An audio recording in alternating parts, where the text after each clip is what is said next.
ଆଜି ହେବ ହତ୍ୟା, ହେଲେ କାହାର?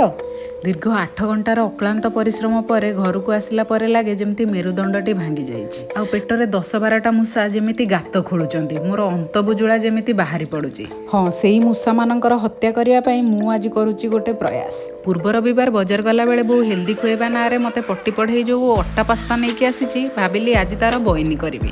ଅଫିସରେ ବସ୍ ଉପରେ ଯେତିକି ରାଗ ଥିଲା ତାକୁ ପରିବା ଉପରେ ସାରି ତାକୁ ଚୁନ ଚୁନ କରି କାଟିଦେଇ କଡ଼େଇରେ ତାକୁ ପୁରା ଭାଜି ଦେଲି। ସବୁ ଅଫିସର ଷ୍ଟ୍ରେସ୍ ଆଜି ଏଇଠି ସାରିଦେଲି। ମୋ ଚଟପଟା ପାସ୍ତାଟା ହେବା ଭିତରେ ପେଟରେ ଦୌଡ଼ିଥିବା ମୂଷାମାନଙ୍କ ଗତିକୁ ଟିକେ ରୋକ ଲଗାଇବା ପାଇଁ ଖାଇଦେଲି 2ଟା ବିସ୍କୁଟ।